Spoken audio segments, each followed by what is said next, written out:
आइए सीखते हैं केमिस्ट्री, है ना। सबसे बड़ी चीज़ है कि केमिस्ट्री जितने भी लोग पढ़ते हैं, चाहे जितने भी लोग पढ़ाते हैं, लोगों को लगता है कि केमिस्ट्री सबसे कठिन सब्जेक्ट है, और इसलिए लगता है क्योंकि उनको ढंग से पढ़ाई नहीं जाती है। सबसे बड़ी चीज़ ये होती है कि बच्चों को जो हमें समझाते हैं, उनको जो समझाने का मेथड होता है लोगों का सही नहीं होता है। क्योंकि मैंने भी केमिस्ट्री पढ़ा, जहाँ तक मैंने सीखा है कि केमिस्ट्री सबसे आसान सब्जेक्ट है, और आपको भी लगेगा कि केमिस्ट्री सबसे आसान सब्जेक्ट है, क्योंकि अब मैं पढ़ा रहा हूँ। एक बार हमसे आप पढ़ के देखिए, फिर भी ना केमिस्ट्री आए तो हमसे कहिए। केमिस्ट्री को इजी सब्जेक्ट तो है ही, और अब हम लोग उसको और इजी तरीके से ही पढ़ते हैं। यानी कि दो चीज़ें जान लीजिए कि जितना सब्जेक्ट को हम जितना कठिन समझते हैं उतनी कठिन तो होती नहीं है, और दूसरी बात, अगर कठिन है भी तो अगर टीचर आपका अच्छा है, आपको अच्छे ढंग से अच्छे एग्जाम्पल्स दे के अगर आपको समझा रहा है, तो आपके दिमाग में बैठ जाएंगी। दो चीज़ें तो बच्चों को रटवाया जाता है। केमिस्ट्री जहाँ तक मैंने सीखा कि लोगों को रटवाया जाता है। केमिस्ट्री रटना नहीं है, सीखना और उसके बारे में जानना होता है। आपने बहुत सारी केमिस्ट्री भी पढ़ी होंगी, पता नहीं किन से पढ़ी, मुझे नहीं पता। आइए हमसे पढ़िए और उसके बाद देखिए कि केमिस्ट्री कैसे नहीं आती है, और हम पढ़ाएंगे। स्पेशली हम क्लास उनके लिए शुरू करना चाहते हैं जिनको केमिस्ट्री आती ही नहीं है। केमिस्ट्री तो पढ़ते ही हैं, क्योंकि केमिस्ट्री शुरू करने का सबसे बड़ा मेरा मोटो है, सबसे बड़ा पर्पज़ ये है कि केमिस्ट्री को लोग कठिन समझते हैं, और मैं जो है केमिस्ट्री को सबसे आसान समझता हूँ।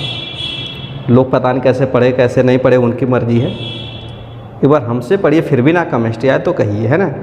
तो केमिस्ट्री को ईजी वे पे हम लोग पढ़ेंगे, और कंसेप्ट को क्लियर होते हुए।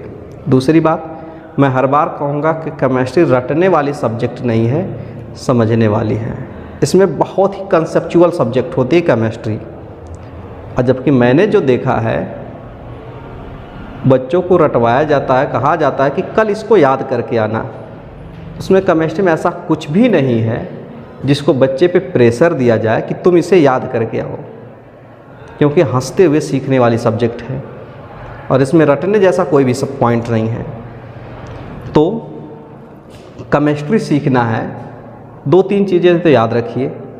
केमिस्ट्री सीखने में सबसे बड़ा मोटो आपका ये होना चाहिए कि साइंस पहली चीज़ इसमें रेगुलर होना चाहिए, और उसको तब तक ही पढ़ो जब तक आपका पढ़ने का मन हो।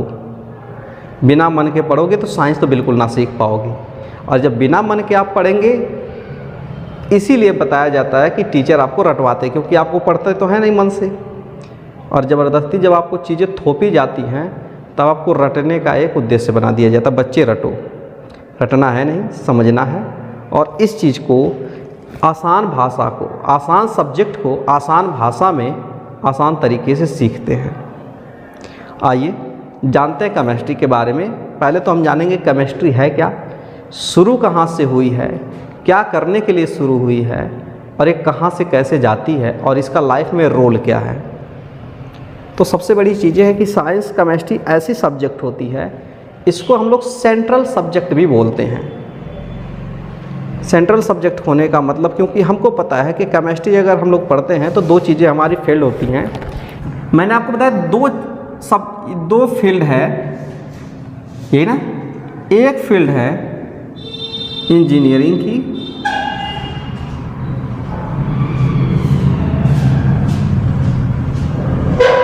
और दूसरी फील्ड है मेडिकल की। इंजीनियरिंग की फील्ड में आता है फिजिक्स, मैथ और केमिस्ट्री, और मेडिकल की फील्ड में आता है केमिस्ट्री, जूलॉजी और बॉटनी। अगर आप देखेंगे तो केमिस्ट्री इस सब्जेक्टों में क्या है, कॉमन है। यानी कि केमिस्ट्री पढ़े बिना गुजारा होने जैसा है नहीं, चाहे कोई भी फील्ड में चले जाओ, मेडिकल में या इंजीनियरिंग में। अच्छा, हमारी फील्ड यहीं तक केमिस्ट्री की नहीं ख़त्म होती है। अगर हम जैसे ज्योग्राफी भी पढ़ते हैं, ज्योग्राफी, उसमें भी हमारे जो है केमिस्ट्री का बहुत बड़ा रोल है, यानी कि साइंस की कोई भी ऐसी सब्जेक्ट नहीं है जिसमें विज्ञान शब्द जुड़ा हो और उसमें केमिस्ट्री ना हो। यानी कि chemistry is very very important subject for science. अगर जिस भी विषय के साथ अगर साइंस शब्द जुड़ा हुआ है उसमें केमिस्ट्री का बहुत बड़ा रोल है। तो अब जाने कि केमिस्ट्री का रोल क्या है और केमिस्ट्री ज़रूरी क्यों है, और इसी केमिस्ट्री को हम लोग बहुत आसान भाषा में सीखेंगे। अब देखते हैं, इसमें ज़्यादा डिस्कस नहीं करने वाले हैं क्योंकि सभी को कुछ न कुछ इसकी फील्ड पता ही है। अब हम लोग चलेंगे, देखते हैं केमिस्ट्री है क्या, ठीक है ना, और केमिस्ट्री में सीखते क्या है।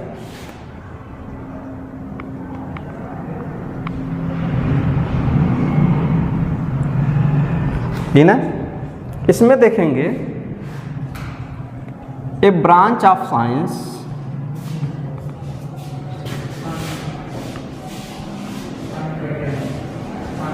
ए branch of science in which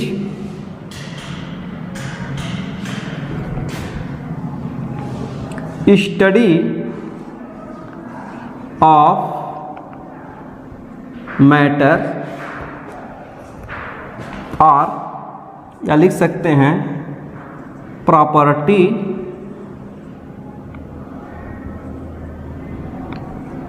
and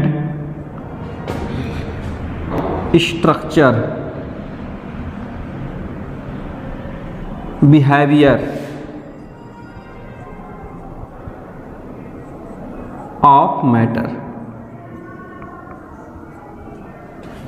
ये ना विज्ञान की वह शाखा जिसमें हम लोग पदार्थों के मैटर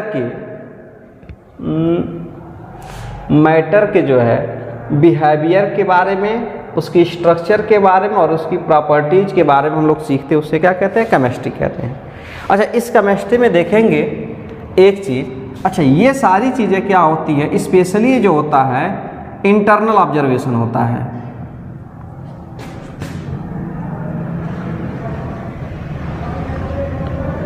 इंटरनल ऑब्जर्वेशन होता है, इसको छोड़ते हैं। तो अब देखिए, a branch of science in which we study of property and structure, यहाँ ऐसे कर दें, and structure and behaviour of matter, ये होता है इंटरनल ऑब्जर्वेशन से। अब कहेंगे मैटर क्या है, तो मैटर की जब बात की जाएगी तो सबसे पहले देखेंगे मैटर क्या है और इसकी स्पेशलिटी क्या है। Anything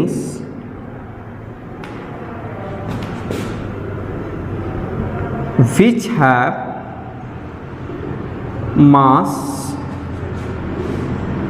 and occupy to space is matter। यानी कि कोई भी चीज़ जिसके पास क्या है, मास है, और जो क्या है, स्थान घेरती हो, ये ना, ऑक्यूपाई टू स्पेस, उसे क्या कहते हैं, मैटर कहते हैं। अब हम जानेंगे मैटर, अभी तो इसको समझेंगे। यानी कि जो चीज़ें स्थान घेरते हैं और जिसमें क्या द्रव्यमान में मास हो, उसे क्या कह सकते हैं, मैटर। अब मास का मतलब क्या होता है, नंबर ऑफ पार्टिकल्स, ये ना, जिसमें हम लोग पार्टिकल्स को काउंट कर सकते हैं, सब्सटेंस को काउंट कर सकते हैं, उससे हम लोग मास कहते हैं। अब कहेंगे कैसे, तो हमको पता है कि जिस चीज़ में भी अगर हम लोग गिन सकते हैं, जिस चीज़ के भी पार्टिकल्स को हम गिन सकते हैं, वो सारी की सारी चीज़ें क्या है, मास होती हैं।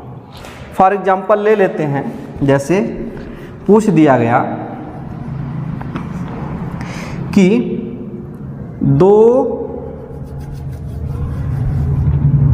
88 ग्राम CO2 गैस में ये ना कितने पार्टिकल होंगे, या लिख सकते हैं नंबर ऑफ पार्टिकल्स, ये ना इन 88 ग्राम CO2, यानी carbon dioxide 88 gram carbon dioxide gas में कितने पार्टिकल होंगे काउंट करना है। आगे इस पे बाकायदा हम लोग लेक्चर लेंगे ही, लेकिन हम लोग समझेंगे कि होता क्या है। तो एवोगैड्रो एक साइंटिस्ट है जिन्होंने बताया है कि 1 मोल मैटर में 6.022 इंटू 10 × 23 पार्टिकल्स होते हैं।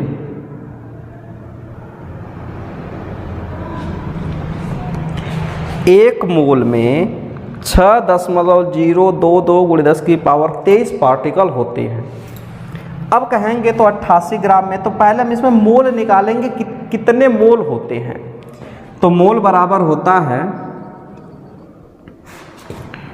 Weight by molecular weight.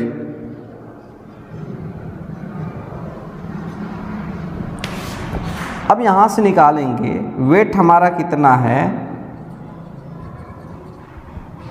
88 ग्राम, और कार्बन डाइऑक्साइड का जो मॉलिक्यूलर वेट होता है यहाँ से देखेंगे तो कह सकते हैं कि कार्बन का 12 CO2 12 2 × 16, क्योंकि ऑक्सीजन का 16 होता है, 12 + 16 दूना की 32 यानी कि 44। इसका मॉलिक्यूलर वेट कितना हो गया 44। काट देंगे तो मोलों की जो संख्या हो जाएगी 2।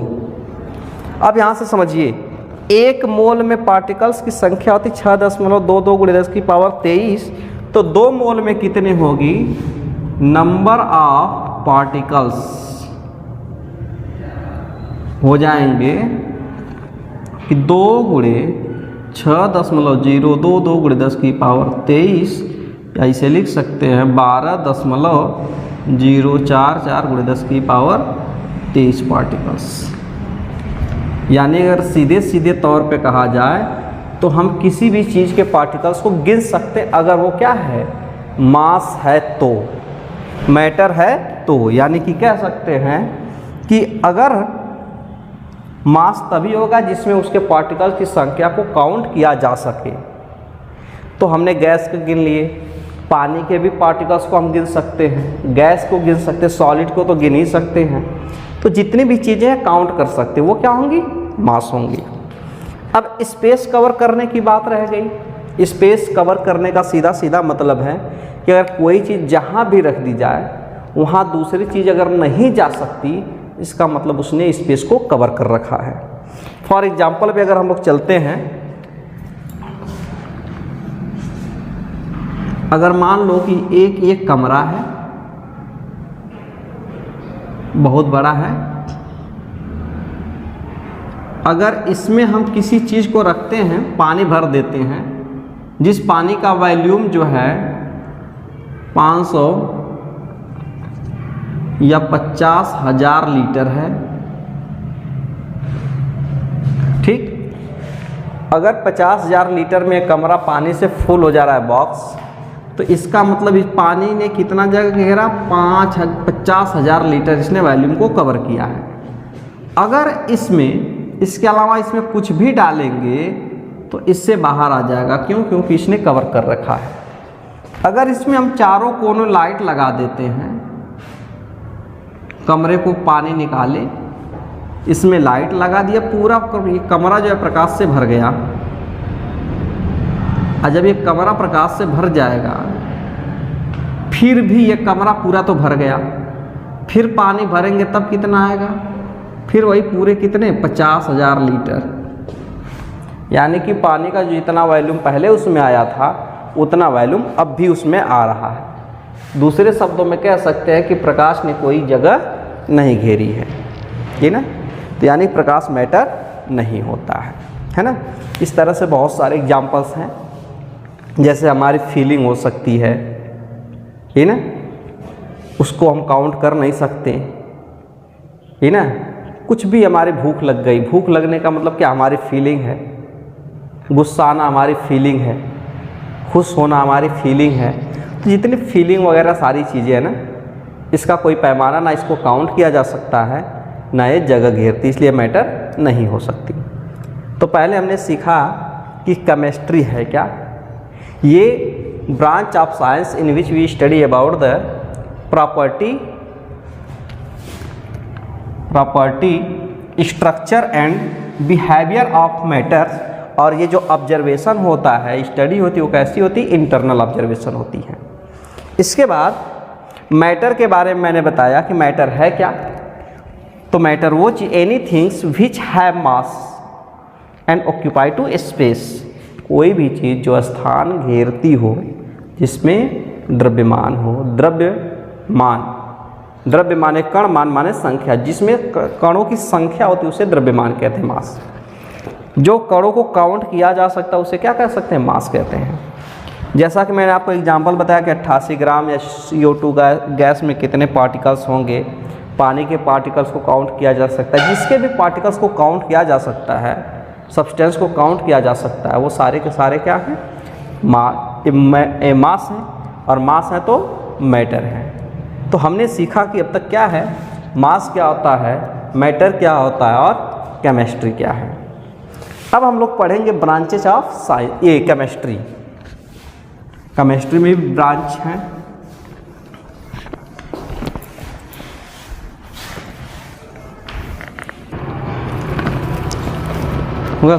चलिए ठीक है, अब देखते हैं, हमने जाना केमिस्ट्री क्या है, अब हम जानेंगे इसकी खोज किसने की थी, यही ना। तो इसकी खोज जो की थी एक फ्रांस के जो साइंटिस्ट है, फ्रांस के पेरिस के, ये ना, और उनका नाम है, सुनेगा, यहाँ से कहेंगे फादर ऑफ केमिस्ट्री। इनके जब नाम की बात की जाएगी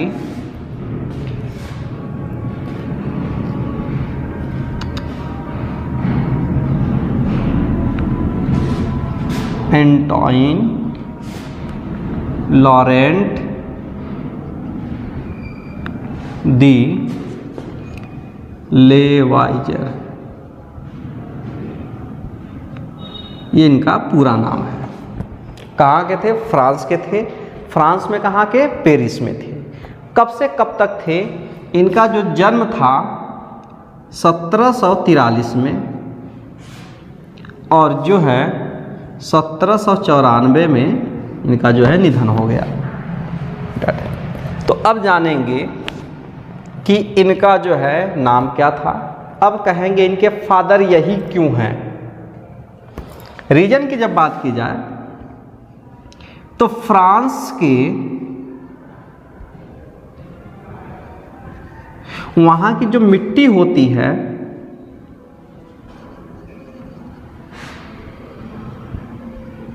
काली होती है, ब्लैक होती है, ब्लैक, और उसको वहाँ की लैंग्वेज में कीमिया कहा जाता है। फ्रांस की काली मिट्टी को लैटिन इंग्लिश में कीमिया बोला जाता है। और वो जो थे कौन, एंटोनियो लेवाइजर, इनका काम ये था, उस वक्त क्या कर रहे थे, एक डायरी पे इस मिट्टी के साथ जो भी चीज़ पाते थे उसको मिला करके उसमें ढेर सारा ऑब्जर्वेशन करते थे, और उसी को कहे कीमिया प्लस हिस्ट्री। सर्वप्रथम ये काम किसने किया था, एंटोनियो लेवाइजर ने किया था, इसलिए इनको क्या माना जाता है, इसका फादर माना जाता है। अब कहेंगे ब्रांच ऑफ केमिस्ट्री की बात करेंगे तो इसमें देखेंगे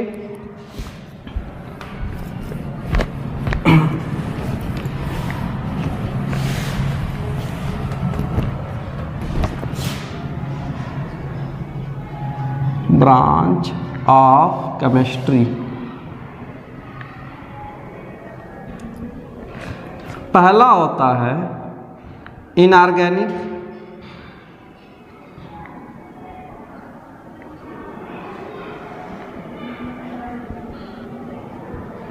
दूसरा होता है ऑर्गेनिक केमिस्ट्री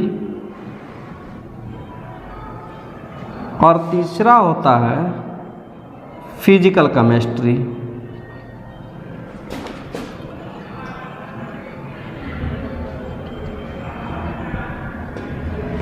तीन सब्जेक्ट है, केमिस्ट्री की तीन ब्रांच है। इनऑर्गेनिक में क्या होता है, देखिए आर्गन का मतलब होता है, सीधे सीधे अगर कहिए तो ऑर्गेनिक कंपाउंड उस कंपाउंड को कहा जाता है जिसमें कार्बन पाया जाता हो, और जो केमिस्ट्री का जो सबसे बड़ा हिस्सा है वो कार्बन है।